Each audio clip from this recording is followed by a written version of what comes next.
Hello बच्चों, तो आपका स्वागत है न्यू लाइट नीट के बेहतरीन चैनल पर। और मैं आपको आज पेपर का डिस्कशन कराने आया हूं जो 18 पॉइंट्स का जो सिंह सर ने निकाल के आपको दिए थे, जिस पर पूरा का पूरा पेपर बेस्ड होता है आपके बायोलॉजी का नीट का। तो आपको उसी टेस्ट के उन्हीं 18 पॉइंट्स पर बेस्ड टेस्ट सीरीज के अंतर्गत हम आपको टेस्ट नंबर 6 लेकर आए, जिसमें हमने टॉपिक पर जो क्वेश्चंस दिए हैं वो हैं सेल, टिश्यू और ग्लैंड्स। तो आओ शुरू करते हैं उस पेपर का डिस्कशन। और उससे पहले हम सिंह सर की एक मुहिम के साथ शुरुआत करना चाहते हैं कि मिशन नीट 2025 के लिए अब पढ़ने का अधिकार सबको और डॉक्टर बनने का अधिकार भी सबको, इसके तहत हम लोग आगे चल रहे हैं।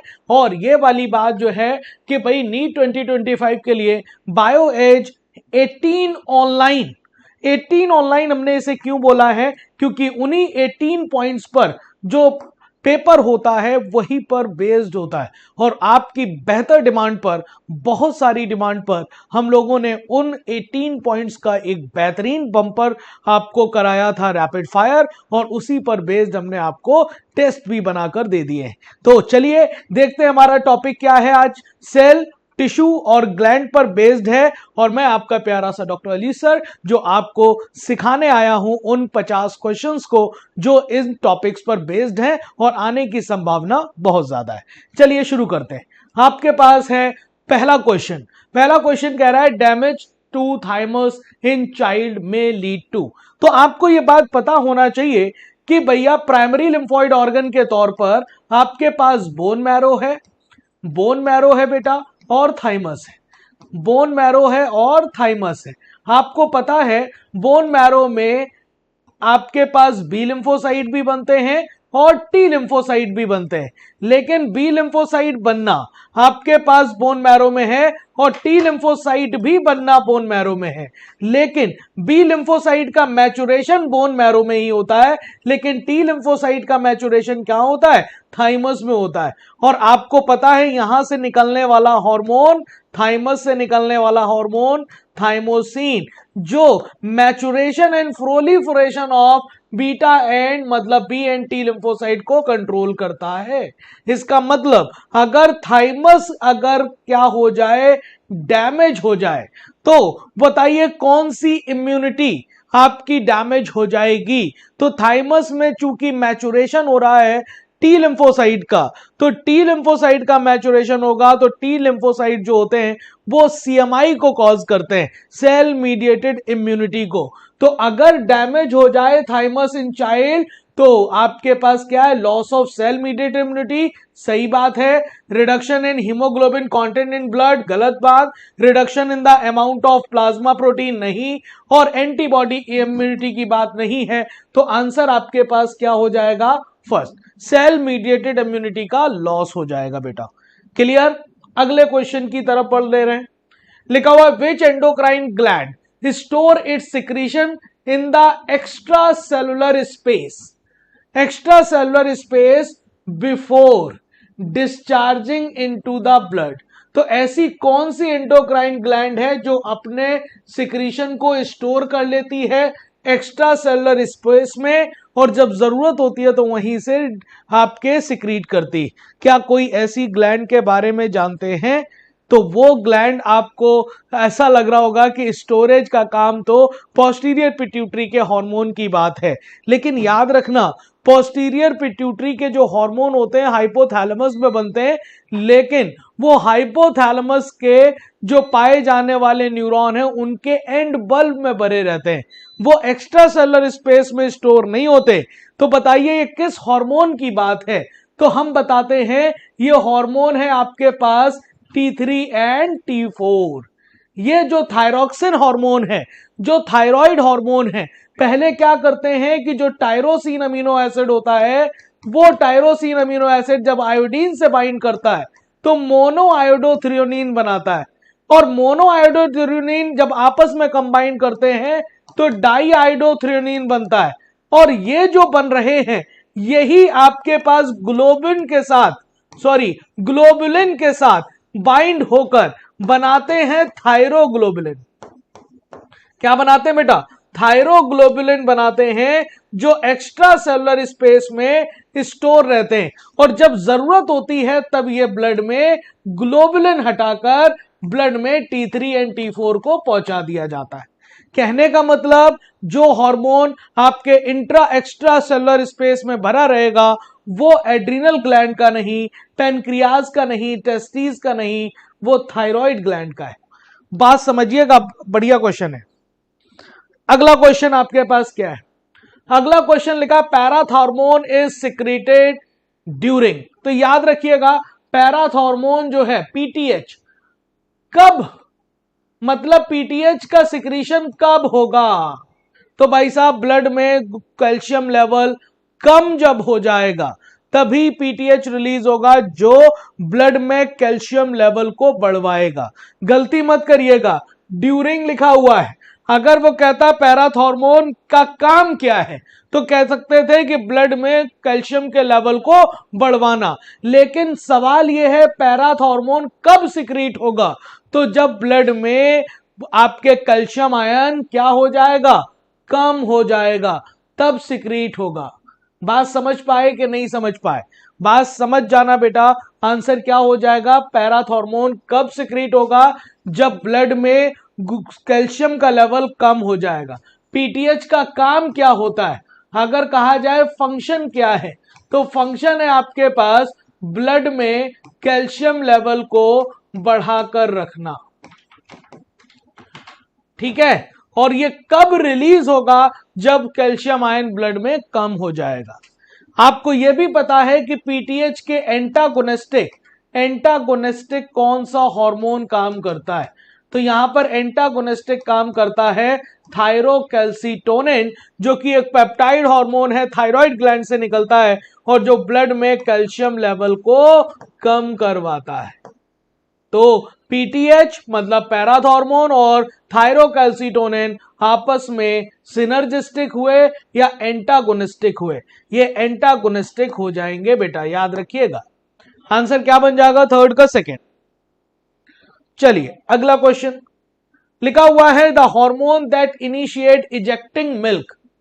ऐसा कौन सा हार्मोन है जो मिल्क का इजेक्शन कराता है, फिर मिल्क के प्रोडक्शन को स्टिमुलेट करता है और ग्रोथ कराता है ओवेरियन फॉलिकल की? तो क्या आपको पता है ये मिल्क इजेक्शन हार्मोन जो पोस्टीरियर पिट्यूटरी से रिलीज होता है उसका नाम है ऑक्सीटोसिन, और ऐसा हार्मोन जो एंटीरियर पिट्यूटरी से निकलेगा वो मिल्क प्रोडक्शन को स्टिमुलेट करेगा, नाम है उसका प्रोलैक्टिन। और वही ग्रोथ ऑफ ओवेरियन फॉलिकल को कराने वाला भी एंटीरियर पिट्यूटरी से निकलने वाला हार्मोन है, नाम है फॉलिकल स्टिमुलेटिंग हार्मोन, मतलब एफएसएच। तो यहां पर आप देखिए पहले पे ऑक्सीटोसिन होना चाहिए, दूसरे पर प्रोलैक्टिन और तीसरे पर एफएसएच। तो देखिए यहां पर पहले पे पीआरएल लिखा गलत, दूसरे पर भी पीआरएल, तीसरे पे एलएच। जवाब देखिए ऑक्सीटोसिन, पीआरएल और एफएसएच। पीआरएल बोले तो प्रोलैक्टिन। आपको पता है कि ये प्रोलैक्टिन और एफएसएच एंटीरियर पिट्यूटरी से रिलीज होते हैं। कहां से? एंटीरियर पिट्यूटरी से। जबकि जो आपके पास ऑक्सीटोसिन है वो पोस्टीरियर पिट्यूटरी से रिलीज होता है। कहां से रिलीज होता है बेटा? पोस्टीरियर पिट्यूटरी से। क्लियर? तो इस तरह से आंसर 4 का क्या हो जाएगा बेटा? सेकेंड।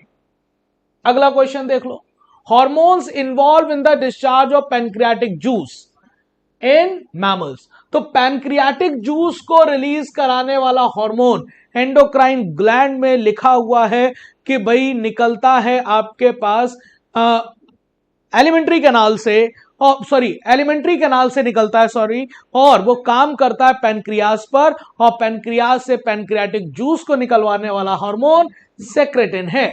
क्या बेटा? सेक्रेटिन। क्योंकि गैस्ट्रिन हार्मोन, आपका गैस्ट्रिन हार्मोन का काम होता है HCl और पेप्सिनोजन जैसे हार्मोन्स को निकलवाना, है ना। तो आपके पास सीसीके का काम क्या है? कॉलिसिस्टोकाइनिन का काम क्या है?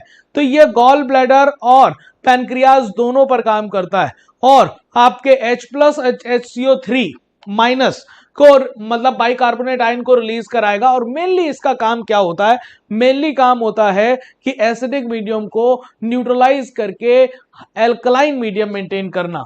और गैस्ट्रो इन्विटरी पेप्टाइड आपके गैस्ट्रिन के जस्ट अपोजिट गैस्ट्रिक मोटिलिटी को कम करेगा, गैस्ट्रिक सिक्रीशन को कम करेगा। जब फूड स्टमक से आगे बढ़ गया है तो उस टाइम HCl और एंजाइम को रिलीज करना बंद करवाना गैस्ट्रो इनहिबिटरी पेप्टाइडेज का काम है। तो आंसर आपके पास क्वेश्चन के अकॉर्डिंग क्या हो गया, फर्स्ट। क्लियर? अगला क्वेश्चन देख लो, which one is product of ductless gland? किसे हम कह रहे हैं डक्टलेस ग्लैंड? तो बताओ, याद रखना कि डक्ट के जरिए ग्लैंड का सिक्रीशन होता है, उसे हम एक्सोक्राइन सिक्रीशन कहते हैं। एक्सोक्राइन सिक्रीशन क्या किसका होता है? जो डक्ट वाली ग्लैंड होती है, डक्ट ग्लैंड। जबकि अगर आपसे कहा जाए डक्टलेस ग्लैंड तो नाम आप याद रखिए एंडोक्राइन ग्लैंड का। किसका नाम याद रखोगे? एंडोक्राइन ग्लैंड का। तो आपको एंडोक्राइन ग्लैंड का सिक्रीशन क्या होता है? हॉर्मोन्स होते हैं जिनका सिक्रीशन डायरेक्ट ब्लड में आता है। जबकि एक्सोक्राइन सिक्रीशन आपके पास म्यूकस हो सकता है, मिल्क हो सकता है, सिरुमिन हो सकता है, उसके अलावा सलाइवा हो सकता है, उसके अलावा आपके पास यहां पर और भी सिक्रीशंस हो सकते हैं, जैसे कि स्वेट हो गया, है ना। तो आपके ये सब कैसे सिक्रीशन हो गए? एक्सोक्राइन। तो ये देखिए म्यूकस, सलाइवा और ये जो आपके पास तीनों सिक्रीशन है ये एक्सोक्राइन है। कैसे सिक्रीशन है? एक्सोक्राइन। और डक्टलेस ग्लैंड एंडोक्राइन का पार्ट है, तो ये आपके पास एंडोक्राइन सिक्रीशन हो गए। और एंडोक्राइन सिक्रीशन को लेकर आंसर आपका 4 हो जाएगा। अगला, melatonin hormone is secreted by. Melatonin hormone कहां से निकलता है? पिट्यूटरी ग्लैंड से? No. Thymus gland, adrenal cortex? नहीं। Answer pineal gland. Pineal gland को ही हम कहते हैं कि ये आपके बायोलॉजिकल 24 आवर की रिदम को मेंटेन करता है, स्लीप वेक साइकिल को मेंटेन करता है, आपके मेंस्ट्रुअल साइकिल को इन्फ्लुएंस करता है। कहा जाता है इसी को थर्ड आई। पीनियल ग्लैंड को हम क्या कहते हैं? थर्ड आई कहते हैं। और उसी का हार्मोन क्या होता है? मेलेटोनिन। स्लीपनेस को इंड्यूस करता है और एंटागोनिस्टिक काम करता है MSH के। मेलेटोनिन जितना ज्यादा रिलीज होगा नींद अच्छी आती है और स्किन का कलर लाइट होता है। लेकिन जैसे ही आपके पास मेलेटोनिन के जस्ट अपोजिट काम करता है MSH और मेलानोसाइट स्टिमुलेटिंग हार्मोन मेलानिन का सिंथेसिस बढ़ाता है जो स्किन को डार्क करता है। तो इसी मेलेटोनिन के अगर मैं कहूं एंटागोनिस्टिक कौन काम करता है, तो एंटागोनिस्टिक काम करता है MSH, मेलानोसाइट स्टिमुलेटिंग हार्मोन। अगला question, Graves disease is caused due to. Graves disease पहली बात कहते किसे हैं? ग्रेव्स डिजीज हम कहते हैं एक्सोप्थेल्मिक ग्वाइटर को। एक्सोप्थेल्मिक ग्वाइटर। हमने कहा थायराइड में क्या हो जाए? Cancer. Cancer of thyroid gland कहते हैं। एक तरह का ये ग्रेव्स डिजीज ऑटो इम्यून भी देखा जाता है। और ये कब हो जाता है? जब हाइपर सिक्रीशन हो जाए। हाइपर सिक्रीशन हो जाए, hyper secretion of thyroid gland या फिर थायरोक्सिन हार्मोन। ठीक है। हालांकि हाइपोसिक्रीशन से भी ग्वाइटर होता है लेकिन वो सिंपल ग्वाइटर है, एक्सोप्थेल्मिक नहीं है। तो ये हाइपोसिक्रीशन ऑफ थायराइड नहीं होगा, हाइपोसिक्रीशन ऑफ एड्रिनल नहीं, हाइपर सिक्रीशन ऑफ एड्रिनल नहीं। जवाब होगा hyper secretion of thyroid. Question number 8 का आंसर क्या हो जाएगा? सेकेंड। अगला देखिए, match the hormone with its source. आपको हार्मोन को मैच कराना है उसके सोर्स के साथ। इंसुलिन आपको याद रखना पड़ेगा कि इंसुलिन हार्मोन रिलीज होता है बीटा सेल ऑफ पैनक्रियास से, जो आइसोलेट्स ऑफ लैंगरहैंस का पार्ट है। ए का क्या हो जाना है? 5 हो जाना है। तो ए का 5 को लेकर 2 ऑप्शन चले गए बेटा। मेलेटोनिन अभी आपको बताया कि पीनियल ग्लैंड से निकलेगा, बी का हो गया है फर्स्ट और बी का फर्स्ट दोनों जगह दिया है, छोड़ो। एल्डोस्टेरोन आपके पास एड्रिनल कॉर्टेक्स से निकलेगा, सॉल्ट रिटेनिंग हार्मोन कहते हैं। और ये एल्डोस्टेरोन निकलता है जोना ग्लोमेरुलोसा से, तो ये हो जाएगा 4। प्रोजेस्टेरॉन आपको निकलेगा कॉर्पस ल्यूटियम से, ग्राफियन फॉलिकल का रेमिनेंट पार्ट जो रह जाता है आपके पास ओवरी में, है ना। और HCG human chorionic gonadotrophin hormone जो प्लेसेंटा रिलीज कराएगा। तो आप बताइए फिफ्थ फर्स्ट फोर्थ सेकेंड और थर्ड, इस तरह से आंसर आपका 4 बन गया है। आंसर क्या बन जाएगा बेटा? 4 बन जाएगा। क्वेश्चन नंबर 10, क्वेश्चन नंबर 10 की बात हम लोग कर रहे हैं अब। ठीक, अगला देखिए, pituitary gland, thyroid gland, adrenal gland, pancreas. तो पिट्यूटरी ग्लैंड आप बताइए किससे रिलेटेड हो सकती है? तो यहां पर दी वाली जाने वाली Graves disease, diabetes mellitus, insipidus और एडिसन डिजीज। तो आपको पता है कि डायबिटीज इंसिपिडस पिट्यूटरी ग्लैंड से रिलेटेड हो सकता है। सर कैसे हो सकता है? तो हमें पता है कि पोस्टीरियर पिट्यूटरी से निकलने वाला हार्मोन एंटी डायोटिक हार्मोन, जिसका दूसरा नाम वेसोप्रेसिन भी है, अगर उसका कमी हो जाए, हाइपोसिक्रीशन हो जाए, तो बॉडी से फ्लूइड का लॉस होने लग जाता है, और उसी फ्लूइड के लॉस को हम डायूरेसिस कहते हैं, और इसी डायूरेसिस को रोकने वाला एंटी डायरेटिक हार्मोन कहलाता है, जिसका दूसरा नाम वेसोप्रेसिन है, पोस्टीरियर पिट्यूटरी से रिलीज होगा। तो ए का हो जाएगा थर्ड। तो 2 ऑप्शन चले गए हैं ए के थर्ड से। थायराइड ग्लैंड से रिलेटेड आपको अभी बताया कि hyper secretion of thyroid gland से ग्रेव्स डिजीज हो जाता है। एड्रिनल ग्लैंड के बारे में बात करें तो एड्रिनल ग्लैंड में जो आपके पास हार्मोन्स हैं एड्रिनल कॉर्टेक्स के, अगर उनकी कमी हो जाए तो एडिसन्स डिजीज की बात कर लेते हैं हम लोग। और पैनक्रियाज से आपको पता है कि इंसुलिन की कमी से आप डायबिटीज मेलाइटस की बात कर सकते हैं, और पैनक्रियाज के बीटा सेल से रिलीज होती है। मैचिंग मिलाइए, थर्ड फर्स्ट, फोर्थ सेकेंड, और इस तरह से आंसर आपके पास 10 का आंसर क्या बन रहा है? थर्ड बन जाएगा बेटा। क्लियर? अगला क्वेश्चन देख लो। A pituitary gland is divide anatomically into. तो आपको पता है पिट्यूटरी ग्लैंड के 2 पार्ट की बात कर रहे हैं हम लोग। पिट्यूटरी ग्लैंड को 2 पार्टों में हम लोग बांट रहे हैं। पहले अगर मैं लेयर के व्याप पर बात कर लूं तो आपके पास एक पार्ट हो गया पास डिस्टालिस, एक हो गया पास इंटरमीडिया, और एक हो गया आपके पास पास नर्वोसा। और आपको यह भी पता है डिस्टालिस और इंटरमीडिया मिलकर बनाते हैं पार्ट एडेनोहाइपोफाइसिस बनाते हैं, जो मैक्सिमम पार्ट है पिट्यूटरी का, और पास नर्वोसा बना रही है न्यूरोहाइपोफाइसिस।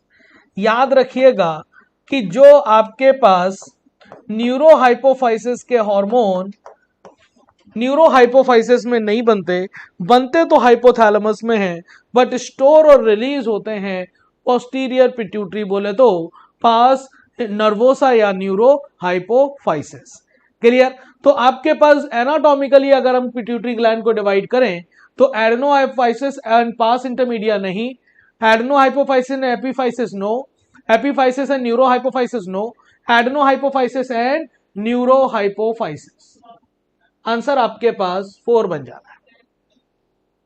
अगला क्वेश्चन देखिए, dash dash stimulates the synthesis and secretion of thyroid hormone from the thyroid gland.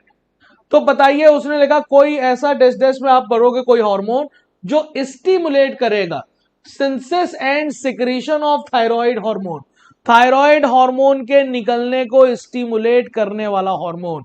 तो आपको नाम याद आ जाना चाहिए, नाम है थायराइड स्टिमुलेटिंग हार्मोन। और थायराइड स्टिमुलेटिंग हार्मोन कहां से निकलता है? तो उस पिट्यूटरी का नाम है एंटीरियर पिट्यूटरी। कहां से निकलेगा? एंटीरियर पिट्यूटरी से निकलेगा। यस और नो? आपको पता है एंटीरियर पिट्यूटरी से 6 हार्मोन निकलते हैं, और उन 6 का नाम, पहला हमने कहा ग्रोथ हार्मोन निकलेगा, दूसरा प्रोलैक्टिन, आप याद रखिएगा प्रोलैक्टिन, तीसरा आप TSH याद रखिए, चौथा आप एडेनोकॉर्टिकोट्रोपिक हार्मोन याद रखिए, पांचवा आप FSH फॉलिकल स्टिमुलेटिंग हार्मोन, और छठा ल्यूटिनाइजिंग हार्मोन LH। उसी एंटीरियर पिट्यूटरी से आपको पता है ये टीएसएच, और टीएसएच जाकर काम करेगा थायराइड ग्लैंड पर, और थायराइड ग्लैंड से निकलवाएगा क्या, थायरॉक्सिन हार्मोन। तो ये आपके पास जीएच की बात नहीं, एसीटीएच की बात नहीं, प्रोलैक्टिन की नहीं, आंसर टीएसएच होगा। 12 का आंसर क्या हो जाएगा, 12 का आंसर हो जाएगा 4। अगला 13, which of the following hormone stimulate the synthesis and secretion of steroid hormone called glucocorticoid? Sir glucocorticoids किसे कहते हैं, तो नाम याद रखिएगा, कॉर्टिसोल को कहते हैं। फ्रॉम द ऑर्डिनल कॉर्टेक्स निकलता है, स्टेरॉइडल हार्मोन होता है। तो कह रहे हैं कि इस ग्लूकोकॉर्टिकॉइड्स को रिलीज होने को स्टिमुलेट कौन करेगा, स्टिमुलेट और सिंथेसिस कौन कराएगा। तो हमने अभी फिर से कहा था कि इस कॉर्टिसोल को रिलीज कराने के लिए एंटीरियर पिट्यूटरी से निकलने वाला हार्मोन, जिसका नाम था एडिनोकॉर्टिकोट्रोपिक हार्मोन, नाम है उसका एसीटीएच। तो एसीटीएच आपके कॉर्टिसोल को रिलीज कराएगा। तो आंसर आपके पास क्या हो जाएगा, सेकेंड। 13 का आंसर क्या बन जाएगा बेटा, सेकेंड हो जाएगा। अगला question, how many matchings are incorrect, कितनी मैचिंग इसमें से इनकरेक्ट हैं। आपको यहां पर गौर देना पड़ेगा, कॉकरोचेस के सामने मैल्पिगियन बॉडी लिखा हुआ है, यह मैल्पिगियन टिब्यूल्स नहीं है बेटा। मैल्पिगियन बॉडी या मैल्पिगियन कैप्सिकल्स तो आपको किडनी में देखने को मिलते हैं, जो बाउमेन कैप्सूल और ग्लोमेरुलस के आपके पास यूनाइटेड फॉर्म है। तो ये कॉकरोचेस में मैल्पिगियन बॉडी नहीं होते, मैल्पिगियन मैल्पिगियन टिब्यूल होते हैं, मैल्पिगियन टिब्यूल्स। दैट्स वाई ये गलत है। प्लेनेरिया प्लेटिहेल्मिन्थेस का है एक्सक्रीटरी सेल सबसे पहले, फ्लेम सेल या प्रोटोनेफ्रीडिया है, एम्फिऑक्सिस में प्रोटोनेफ्रीडिया है, प्रॉन एंटीनल ग्लैंड्स पाई जाती हैं। आपके पास मैचिंग एक गलत है, आंसर आपका फर्स्ट बनेगा। क्लियर। अगला question, which of the following matchings incorrect, कौन सी मैचिंग इनकरेक्ट है। प्लेटिहेल्मिन्थेस फ्लेम सेल एक्सक्रीटरी सेल्स होती हैं, ठीक है। सिफेलोकॉर्डेट अभी बताया, प्रोटोनेफ्रीडिया होते हैं, सही है। क्रस्टेशियन जैसे कि प्रॉन, उसमें ग्रीन ग्लैंड्स होती हैं। और रोटीफर्स, रोटीफर्स में आपके पास एंटीनल ग्लैंड्स नहीं पाई जाती, याद रखिएगा। स्मॉल एनिमल क्यूल रोटीफर्स में एंटीनल ग्लैंड नहीं होती, यहां पर पाई जाती हैं फ्लेम सेल। यही आपके पास गलत हो गया। 15 का आंसर 4 हो जाना है। अगला question, permanent tissue differ from meristematic tissue. Permanent tissue आपके मेरिस्टेमेटिक टिश्यू से क्यों डिफर करते हैं। आपको पता है परमानेंट टिश्यू में पाए जाने वाली सेल डिवाइड नहीं करती। आपको पता है कि उनका सेल का साइज और शेप मेंटेन या फिक्स हो जाता है, और वो करने लगती हैं स्पेसिफिक फंक्शन, और उन्हीं फंक्शन की वजह से होता है उनका नाम, है ना। तो कहने का मतलब परमानेंट टिश्यू कैसे डिफर है मेरिस्टेमेटिक टिश्यू से, इनएबिलिटी टू डिवाइड, ठीक है। Attain definite size and shape, ठीक है। डेफिनेट या डिस्टिंक्ट फंक्शन परफॉर्म करने लग जाती हैं, डिवाइड नहीं करती। तो आंसर आपके पास एबीसी हो जाना है। जबकि मेरिस्टेमेटिक सेल आपके पास जो टिश्यू होते हैं उसमें पाए जाने वाली सेल डिवाइड करती हैं, उनका काम सिर्फ डिवीजन होता है, तो स्पेसिफिक काम नहीं है। सेल स्मॉल साइज की होती है, बड़ा सा एनवाइस आपके पास कॉन्स्पिक्यूअस न्यूक्लियस होता है, डेंस साइटोप्लाज्म होता है। ये सारे फीचर आपके परमानेंट टिश्यू के अंदर पाए जाने वाले सेल के हैं, परमानेंट टिश्यू की आपके पास फीचर है। जबकि एबिलिटी टू डिवाइड वाला फीचर आपके पास मेरिस्टेमेटिक टिश्यू का है।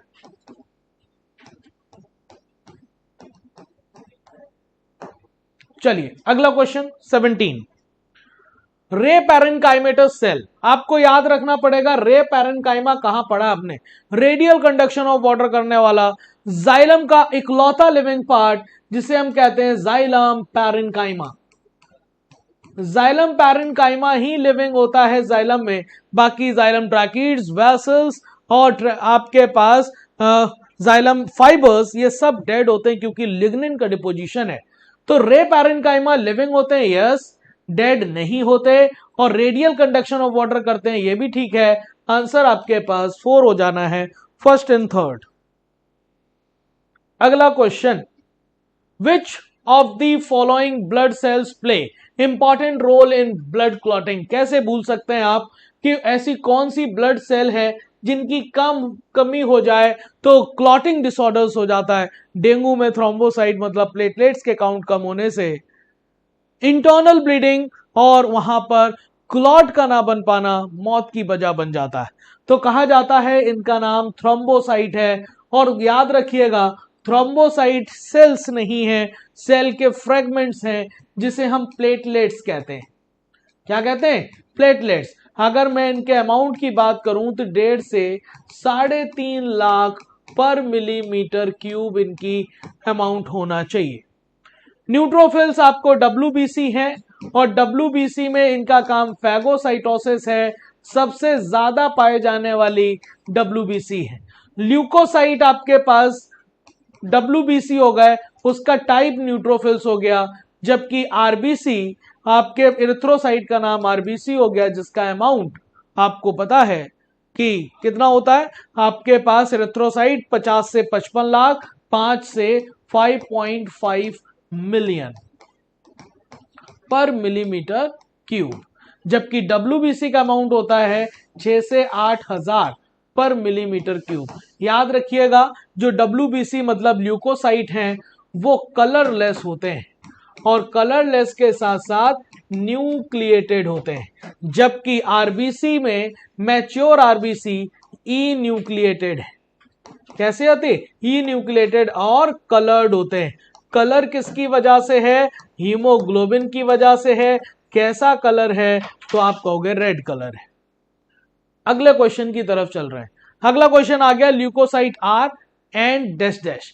तो ल्यूकोसाइट होते हैं कलरलेस होते हैं, ठीक है, कलरलेस आप लिख सकते हो क्योंकि कोई भी इसमें कलर वाला पिगमेंट नहीं है। एंड ई न्यूक्लिएटेड गलत जवाब, कलर्ड नहीं होते, न्यूक्लिएटेड तो होते हैं। कलरलेस ठीक है, न्यूक्लिएटेड ठीक है, यहां पर आप न्यूक्लिएटेड करिए। आंसर आपका थर्ड बनेगा। 19 का आंसर क्या बन जाएगा बेटा? थर्ड बन जाएगा। अगला क्वेश्चन देख लो।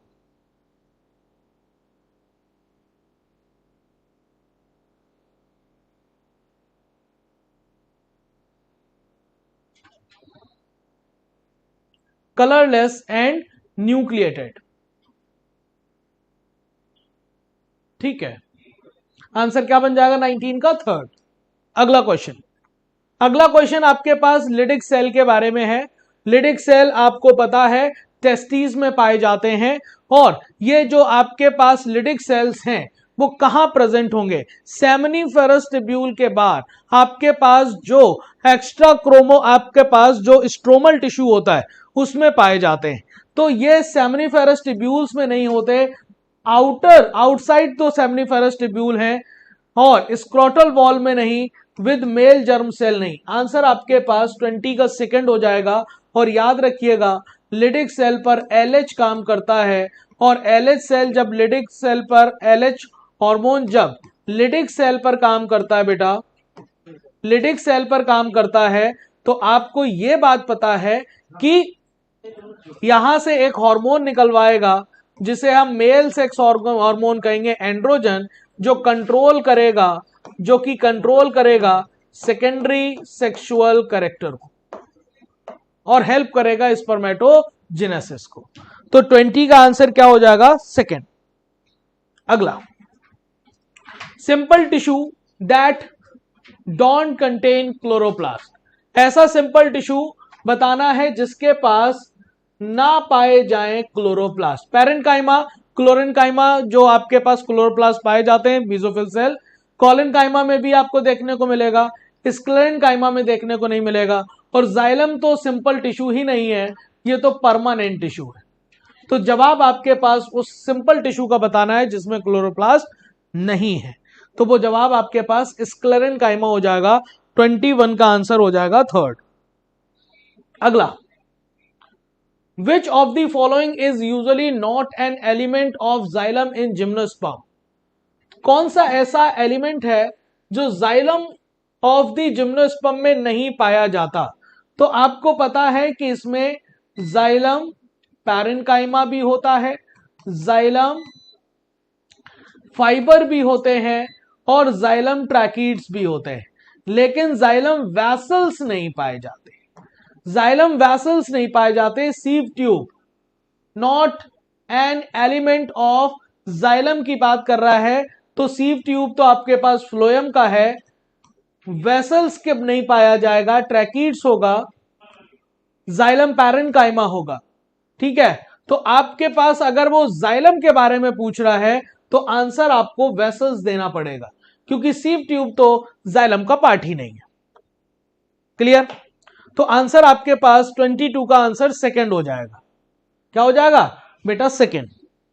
ये भी नहीं होगा, लेकिन it is the part of phloem ना, और यहां पर एलिमेंट ऑफ जाइलम की बात कर रहा है।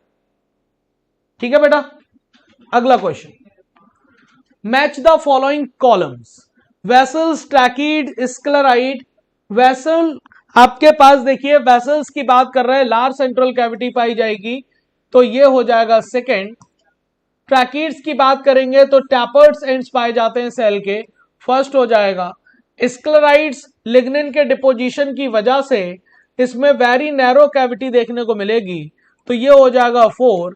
और companion cell special parenchymatous cell है, तो ये हो जाएगा थर्ड।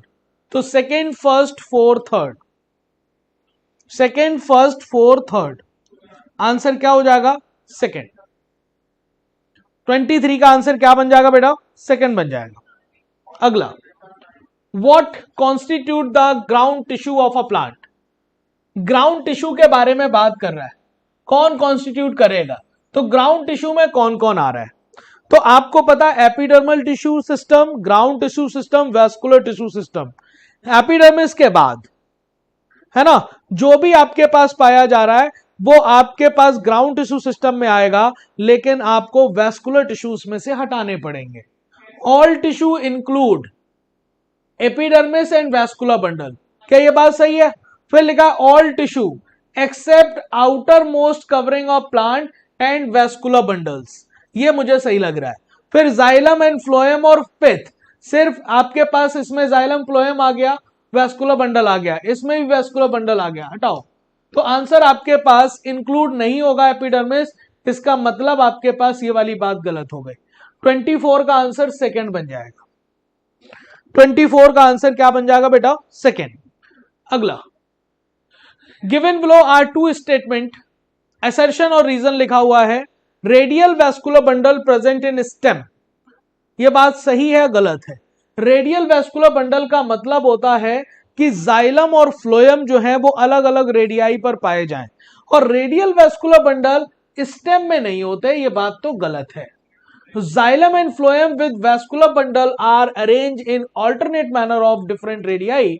रीजन तो रेडियल का सही है, लेकिन यहां पर स्टेम लिख दिया गया है, यहां पर रूट होना चाहिए। इसका मतलब असर्शन तो गलत है, रीजन सही है। आंसर आपके पास 25 का थर्ड बन जाना है। अगला क्वेश्चन देख लो, 26। अनदर क्वेश्चन है आपके पास असर्शन और रीजन का, और इस असर्शन और रीजन में आप देखिए areolar tissue present beneath the skin and it is connective tissue. तो एरियोलर कनेक्टिव टिश्यू आता है लूज कनेक्टिव टिश्यू में, तो एरियोलर टिश्यू कनेक्टिव टिश्यू तो है ही, और बीनीथ द स्किन पाया जाएगा, filling the areola, supporting framework देगा एपिथेलियम का। बिल्कुल बात सही है। फिर लिखा है in areolar tissue fiber and fibroblast are compactly packed in the light of above statement choose the. आपके पास ऊपर के बारे में बात कर रहे हैं, करेक्ट आंसर आपको चूज करना है। तो एरियोलर कनेक्टिव टिश्यू में फाइबर्स और फाइब्रोब्लास्ट कॉम्पैक्टली पैक्ड होते हैं, ये बात गलत है। Areolar connective tissue loose connective tissue का एग्जांपल है, और जो अगर लूज कनेक्टिव टिश्यू जो होते हैं उसमें मैट्रिक्स ज्यादा होता है, उसमें मैट्रिक्स ज्यादा होता है देन द फाइबर। तो फाइबर आपके पास कॉम्पैक्टली पैक्ड तो नहीं होंगे। असर्शन सही है, रीजन गलत है। आंसर 26 का सेकंड हो जाना है। 26 का आंसर क्या बनेगा बेटा? सेकंड। अगला क्वेश्चन देख लो 27। एपिथेलियल टिश्यू, क्यूबॉइडल, आपके पास एपिथेलियल टिश्यू और एक तरफ लिखा हुआ लोकेशन, क्यूबॉइडल, सीलिएटेड, कॉलमनार और स्क्वामस। आप बताइएगा, यहां पर आप बताइएगा कि मैचिंग क्या है सही। तो आपको पता है क्यूबॉइडल एपिथेलियम आपके पास प्रेजेंट होगी डक्ट ऑफ ग्लैंड में, तो ए का क्या हो जाना है, 4 हो जाना है। उसके बाद सीलिएटेड की बात कर रहे हैं, सीलिएटेड आपको देखने को मिलेगी inner lining of fallopian tube में, तो ये हो जाएगा 3rd। कॉलमनार एपिथेलियम आपको देखने को मिल जाएगी lining of stomach and intestine, और वो भी ब्रश बॉर्डर कॉलमनार होगी बेटा, एब्जॉर्प्शन में हेल्प करेगी, 2nd हो गया। और ये हो जाएगा squamous ball of blood vessels 1st, 4th, 3rd, 2nd, 1st। इस तरह से आंसर आपके पास 27 का 3rd आ रहा है। अगला क्वेश्चन देख लो। अगला क्वेश्चन आपके पास loose connective tissue, dense regular connective tissue, dense irregular connective tissue. यहां पर आपके पास ये कनेक्टिव टिश्यू यहां पर एंटर कर गए हैं, थोड़ा सा देख लीजिएगा, प्रिंटिंग मिस्टेक है ये थोड़ी सी, ठीक है। कनेक्टिव टिश्यू यहां पर होना चाहिए, कनेक्टिव टिश्यू, कनेक्टिव टिश्यू। चलिए बताइए, loose connective tissue, loose connective tissue कहां पर प्रेजेंट होंगे बताइए। लूज कनेक्टिव टिश्यू के बारे में तुमसे बात की जाए तो आपको पता है कि लूज कनेक्टिव टिश्यू में एरियोलर कनेक्टिव टिश्यू, एडिपोज आते हैं, और एरियोलर कनेक्टिव टिश्यू से आप fibroblast connective tissue, macrophages, mast cell की बात हम कर सकते हैं। तो ये आपके पास ए का 4 बन जाएगा, यहां से भी कनेक्टिव टिश्यू हटना चाहिए।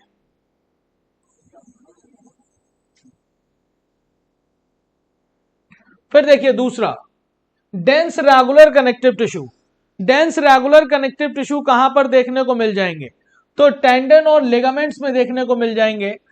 ए का 4, बी का 1st, ए का 4, बी का 1st। आप देखिए 3rd वाले तो आंसर आपके पास आ गया है, जबकि डेंस इररेगुलर कनेक्टिव टिश्यू जो होंगे वो प्रोटेक्टिव कवरिंग्स बनाते हैं, पेरिकॉन्ड्रियम में हो सकते हैं, पेरियोस्टियम में हो सकते हैं, आपके पाए जाएंगे स्किन में प्रोटेक्टिव कवरिंग के ब्याह पर, तो हम कह सकते हैं डर्मिस ऑफ द स्किन, ठीक है, ये हो जाएगा 2nd। और स्पेशलाइज्ड कनेक्टिव टिश्यू में आपके पास कार्टिलेज, बोन और ब्लड आ जाएंगे, 3rd हो गया। आंसर देखिए आप, 4, 1st, 2nd, 3rd, ठीक है, 3rd बन रहा है। अगला क्वेश्चन, गिवन बिलो 2 स्टेटमेंट है, our heart consist of all the 4 types of tissue, covering epithelial बनाएगा, कनेक्ट करके कनेक्टिव टिश्यू रखेगा, मस्कुलर मसल भी पाई जा रही हैं, और न्यूरल आपके पास कनेक्टिव टिश्यू। किसी भी ऑर्गन में 4 कनेक्टिव टिश्यू तो होते ही है। फिर लिखा inner lining of duct of salivary gland of pancreatic duct made up of compound epithelium. क्या यह बात आपको सही लग रही है? तो आप बताइए कि यहां पर जब हम इनर लाइनिंग की बात करेंगे तो ये आपके चाहे सलाइवरी ग्लैंड हो, पैनक्रियाटिक डक्ट हो, ये मल्टी लेयर्ड आपके पास देखने को मिलेगी, प्रोटेक्टिव फंक्शन होता है इनका, और आंसर आपका बिल्कुल सही है। तो दोनों स्टेटमेंट सही है, आंसर 4 बन जाना है। 29 के बाद 30, squamous epithelium, cuboidal epithelium, columnar, ciliated. तो आप बताइए यहां पर अगर मैं एंडोथेलियम और ब्लड वेसल से स्क्वैमस को लगा दूं, कोई दिक्कत? मेरे हिसाब से तो नहीं। ए का 2nd आप देखिए 2 जगह नहीं दिया है। क्यूबॉइडल एपिथेलियम की बात कर रहे हैं, क्यूबॉइडल एपिथेलियम कहां होगा? तो नेफ्रॉन में होगा, या फिर आपके पास ब्रोंकियोल्स में होगा, या फिर लाइनिंग ऑफ स्टमक की बात कर रहे हैं। तो आपको पता है क्यूबॉइडल एपिथेलियम, आपको ब्रश बॉर्डर क्यूबॉइडल एपिथेलियम देखने को मिल जाएगी नेफ्रॉन में, और नेफ्रॉन के पीसीटी में। तो ये 2nd का 1st हो जाएगा, 2nd के बाद 1st। फिर बाद में आप देखिए columnar epithelium, lining of stomach, अभी हमने कहा था ब्रश बॉर्डर कॉलमनार एब्जॉर्प्शन में हेल्प करेगी, 4 हो जाएगा। और सीलिएटेड एपिथेलियम ब्रोंकियोल्स और फैलोपियन ट्यूब में होती है, 3rd। इस तरह से 2nd, 1st, 4, 3rd, answer 2nd बन रहा है। 30 का आंसर 2nd हो जाएगा बेटा।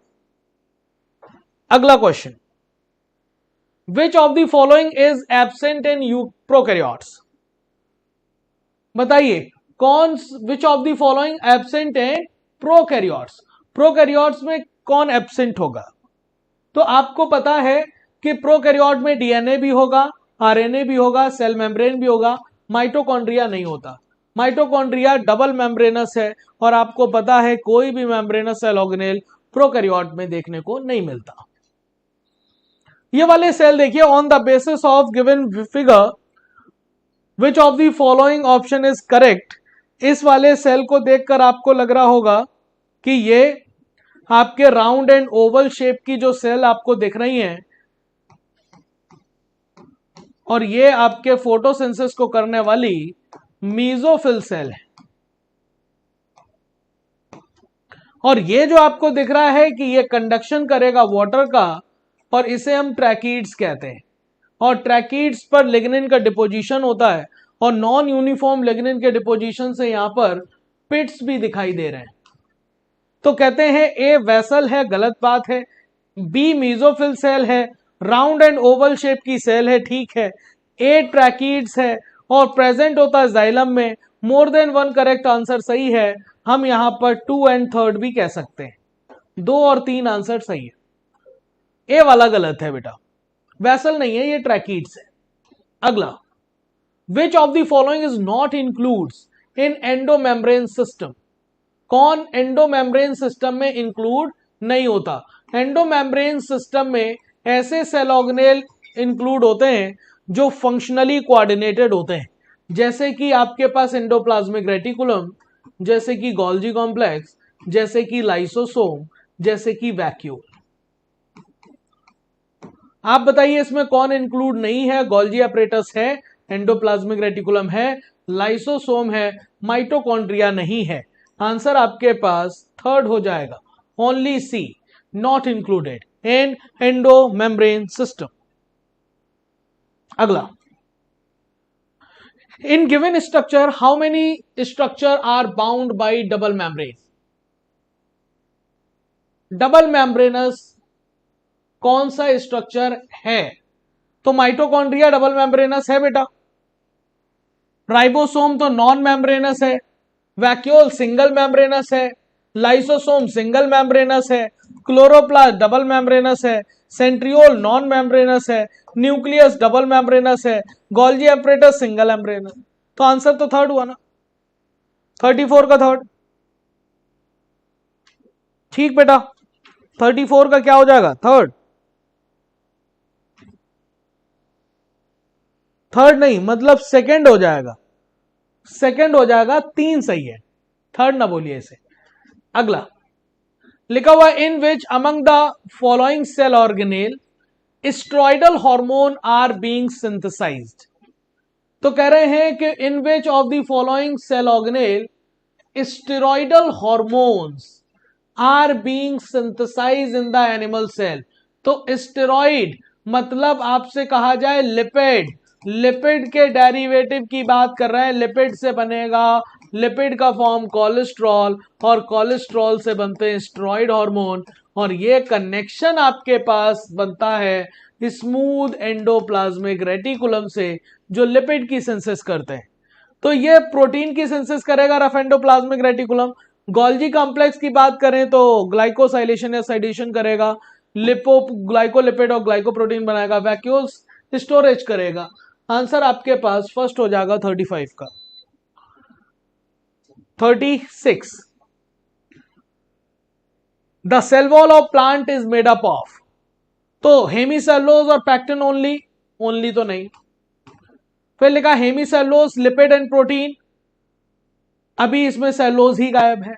हेमीसेलुलोज, पैक्टिन, सेलुलोज और प्रोटीन ये सही है, और हेमीसेलुलोज और काइटिन नहीं। आंसर 3rd सही है, 36 का 3rd। अगला, cell also vary greatly in their shape. बिल्कुल सही बात है, कई सारी शेप में सेल पाई जाती हैं, लेकिन ये शेप वेरी क्यों करता है? तो जिस तरह का फंक्शन दिया जाएगा सेल को, उसी तरह से वो अपनी शेप को वेरी करेगा। लिखा हुआ the shape of the cell में vary with the function they perform. ये बात भी सही है, और दोनों स्टेटमेंट सही हैं। आंसर आपके पास 37 का 4 हो जाना है। ठीक, अगला, in animal cell lipid like steroidal hormones are synthesised in SER। अभी बताया जस्ट, एनिमल सेल में lipid like steroidal hormone SER के द्वारा सिंथेसाइज किए जाते हैं। रीजन में लिखा हुआ smooth endoplasmic reticulum is the major site for synthesis of protein. गलत जवाब हो गया, ये सिंथेसिस ऑफ लिपिड का ही है। तो इंसर्शन तो सही है, रीजन गलत है। आंसर सेकंड बना है, 38 का सेकंड। अगला, in given cell organelle how many organelle are bound by single membrane. इसमें से कितने ऑर्गेनेल ऐसे हैं जिन पर सिंगल मेम्ब्रेन पाई जाती है बेटा, बताइए। राइबोसोम विदाउट मेम्ब्रेनस होता है, हटाइए। वैक्यूल सिंगल मेम्ब्रेनस है और इसकी मेम्ब्रेन का नाम है टोनोप्लास्ट। क्या है बेटा? टोनोप्लास्ट। लाइसोसोम सिंगल मेम्ब्रेनस है, सेंट्रियोल पर मेम्ब्रेन ही नहीं है। एंडोप्लाज्मिक रेटिकुलम सिंगल मेम्ब्रेनस है, गोल्गी अपरेटस सिंगल मेम्ब्रेनस है। 4 ऑप्शन ठीक है, आंसर थर्ड बनेगा। आंसर क्या बनेगा बेटा? थर्ड। चलिए अगला बता दीजिए। अगले क्वेश्चन के बारे में बात कर रहे हैं। लिखा हुआ है in the following how many matchings are correct. कितनी इसमें से मैचिंग सही है? मीजोसोम, मीजोसोम आपके पास मैचिंग के सामने फाउंड इन बैक्टीरिया, सही बात है। प्लाज्मा मेम्ब्रेन की फोल्डिंग है, बहुत सारे फंक्शन को कंट्रोल करता है, वेसाइकल, लैमेली या ट्यूब्यूल्स के फॉर्म में पाया जाता है, सेल वॉल का फॉर्मेशन हो, आपका सिक्रीशन हो, एंजाइमेटिक रिएक्शन या प्लेस का सरफेस एरिया बढ़ाना हो, और आपके पास रेस्पिरेशन का काम हो, और डीएनए का डुप्लीकेशन और डिस्ट्रीब्यूशन हो, सब काम ये करता है। Fluid mosaic model most correct model है आपके पास सेल मेम्ब्रेन और प्लाज्मा मेम्ब्रेन को 1972 में दिया जाने वाला सिंगर एंड निकोलसन के द्वारा fluid mosaic model. Gas vacuole presences all prokaryote, ये वाली बात गलत है। सारे प्रोकैरियोट्स में आपको देखने को गैस वैक्यूल नहीं मिलेगी, सिर्फ आपको उन प्रोकैरियोट्स में देखने को मिलेगी जिन्हें बायोन्सी चाहिए, वाटर के, आपको फ्लोटिंग सरफेस, फ्लोट करना उन्हें वाटर सरफेस पर। और कहने का मतलब ग्रीन सल्फर बैक्टीरिया या फिर आपके पास सल्फर या पर्पल सल्फर बैक्टीरिया में हो गया, और ग्रीन और ब्लू एल्गी में हो गया, उसमें मिल जाएगा। माइटोकॉन्ड्रिया की बात कर रहे हैं, site of aerobic and anaerobic. Anaerobic की बात गलत हो गई, इसका मतलब सिर्फ 2 ही बातें सही है। 40 का सेकंड सही है बेटा, 40 का आंसर सेकंड सही है, कोई इसमें दोहराई नहीं है। अगला क्वेश्चन देख लो, 41 लिखा हुआ the number of mitochondria per cell is variable depending on. हमने कहा माइटोकॉन्ड्रिया के नंबर हो, साइज हो, शेप हो, वेरी करता है, और ये सिर्फ एक बात पर डिपेंड करता है क्योंकि माइटोकॉन्ड्रिया एनर्जी देने का काम कर रहा है। जितनी फिजियोलॉजिकल एक्टिविटी होगी सेल की, जितना ज्यादा काम करेगी उतनी ज्यादा एनर्जी, उतने ज्यादा माइटोकॉन्ड्रिया, उतने साइज में ज्यादा माइटोकॉन्ड्रिया, उतना शेप वेरी करेगा। अगर फिजियोलॉजिकल एक्टिविटी कम है तो उतनी एनर्जी की जरूरत नहीं है, तो नंबर कम होगा, माइटोकॉन्ड्रिया का साइज कम होगा। तो कहते हैं नंबर ऑफ माइटोकॉन्ड्रिया वेरी करते हैं, वेरिएबल होते हैं। ये किस बात पर डिपेंड करते हैं? साइज ऑफ सेल पर नहीं, शेप ऑफ सेल पर नहीं, फिजियोलॉजिकल एक्टिविटी ऑफ सेल पर yes, type of genes present in mitochondrial DNA no. Answer आपके पास 41 का हो जाएगा थर्ड। अगला, spermatid and secondary spermatocyte are. तो आपको पता है स्पर्मेटिड की बात करी जाए तो इसमें मियोसिस हो चुका है, प्लॉइडी हाफ ही होगी, हैप्लॉइड, और सेकेंडरी स्पर्मेटोसाइट भी बना है प्राइमरी स्पर्मेटोसाइट में मियोसिस के बाद प्लॉइडी हैप्लॉइड, मतलब दोनों के दोनों हैप्लॉइड ही होने वाले हैं। हैप्लॉइड और डिप्लॉइड रेस्पेक्टिवली गलत, both are haploid yes, both are diploid गलत। आंसर आपका 42 का सेकेंड हो जाना है। अगला लिखा हुआ which among the following statement is false. Basic unit of life is the cell in some living organism, गलत जवाब, इन सम नहीं, ऑल। फॉल्स पूछा बेटा। Unicellular organism are capable of independent existence, सही बात है।